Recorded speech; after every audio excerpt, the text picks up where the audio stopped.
Assalamualaikum warahmatullahi wabarakatuh. Perkenalkan, nama saya Junika Andriani dari Prodi D3 Administrasi Perkantoran kelas B 2020 Fakultas Ekonomi Universitas Negeri Jakarta.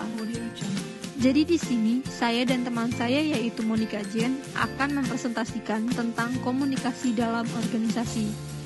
Presentasi ini adalah salah satu proyek akhir dari mata kuliah pengantar manajemen dengan dosen pembimbing yaitu Ibu Munawaroh.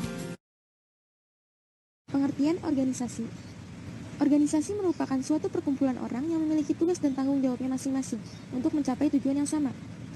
Pada saat ini, sudah banyak sekali organisasi yang berada di tengah-tengah masyarakat. Tujuan organisasi tersebut nantinya akan dicapai bersama dengan kerjasama yang baik dan tentunya dengan komunikasi yang baik juga. Pengertian komunikasi itu sendiri adalah penyampaian pesan atau informasi berupa ide, gagasan, pernyataan atau pertanyaan kepada satu orang atau lebih. Pada umumnya, komunikasi dilakukan secara lisan atau verbal yang dapat dimengerti oleh kedua belah pihak. Apabila tidak ada bahasa verbal yang dapat dimengerti oleh keduanya, komunikasi masih dapat dilakukan dengan menggunakan gerakan tubuh, misalnya dengan menggelengkan kepala dan gerakan tangan. Komunikasi tersebut dinamakan komunikasi nonverbal. Pengertian komunikasi organisasi itu sendiri adalah komunikasi yang dilakukan dalam sebuah organisasi atau perusahaan, baik yang dilakukan bawahan kepada bawahan, atau atasan dengan atasan, atau bahkan bawahan kepada atasan. Lalu selanjutnya ada fungsi komunikasi organisasi. Yang pertama itu ada fungsi informatif. Jadi maksudnya itu seluruh anggota dalam suatu organisasi itu mengharapkan mendapat informasi yang lebih banyak, lebih baik dan tepat waktu. Nah, jika si karyawan ini mendapat informasi dengan jelas, maka mereka juga akan melakukan pekerjaannya dengan jelas dan pasti juga.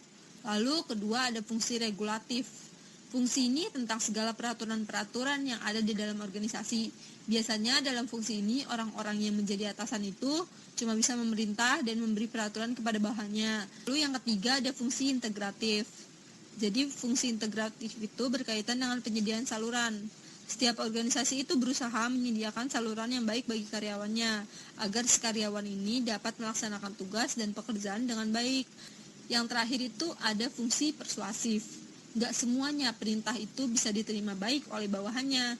Maka dari itu, sebagian besar pemimpin lebih memilih mengajak karyawannya agar hasil kerjanya itu lebih baik daripada memerintah karyawannya.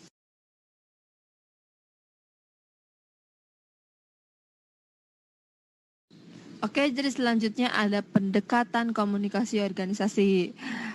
Jadi pendekatan komunikasi organisasi itu ada 3. Yang pertama itu pendekatan sistem. Jadi pendekatan sistem itu diumpamain organisasi itu sebagai mesin. Kalau nggak pas, maka muncul perumpamaan sistem. Nah, anggota organisasi ini tuh saling bergantungan satu sama lain demi mencapai tujuan organisasinya. Kalau udah saling ketergantungan, maka mereka akan saling terbuka satu sama lain. Lalu yang kedua ada pendekatan budaya. Nah, budaya organisasi ini dihasilkan melalui interaksi dari anggota-anggotanya. Aktivitas sehari-hari dari anggota organisasi ini yang paling sering dilakukan itu dapat menciptakan budaya organisasinya sendiri. Misalkan, setiap pagi karyawan itu mengucapkan selamat pagi kepada teman kerjanya. Lalu yang ketiga ada pendekatan kritik. Nah, pendekatan kritik ini menganggap bahwa kepentingan organisasi itu sudah mendominasi hampir di semua aspek kehidupan dalam masyarakat. Kehidupan kita banyak ditentukan oleh keputusan yang menyangkut kepentingan organisasi. Lalu ada konsep komunikasi organisasi. Yang pertama ada proses. Artinya, ketika komunikasi sedang berlangsung dalam sebuah organisasi, maka proses komunikasi sudah berjalan. Yang kedua ada pesan. Pesan tentunya menjadi faktor utama di dalam setiap komunikasi. Pesan yang disampaikan haruslah menggunakan bahasa yang mudah dimengerti, lalu juga nggak menggunakan kata yang menyinggung. Lalu yang ketiga ada jaringan.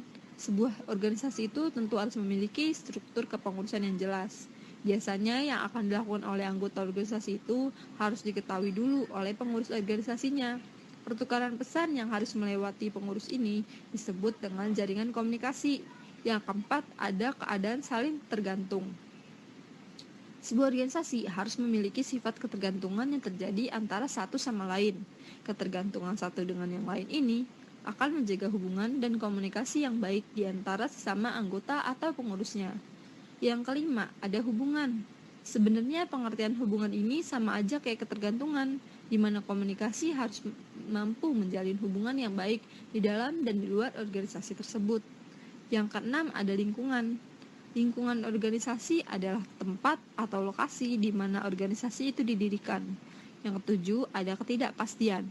Ketidakpastian adalah sebuah keadaan di mana terjadi sebuah perbedaan pendapat yang mengakibatkan terjadinya sebuah kesalahpahaman. Oleh sebab itu, sebuah informasi haruslah jelas dan pasti agar si penerima dan pendengar informasi tidak salah mengartikan informasi tersebut.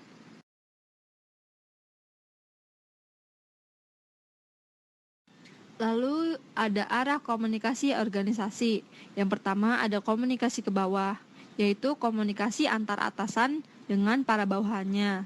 Yang kedua ada komunikasi ke atas, yaitu di mana para bawahan ini berbicara kepada atasannya. Yang ketiga ada komunikasi horizontal, yaitu komunikasi sesama rekan kerja atau bawahan dengan bawahan atau atasan dengan atasan. Nah, selanjutnya ada bentuk komunikasi organisasi. Yang pertama itu ada komunikasi internal, yaitu komunikasi yang terjadi di dalam organisasi. Misalkan, si anggota organisasi ini saling berbicara.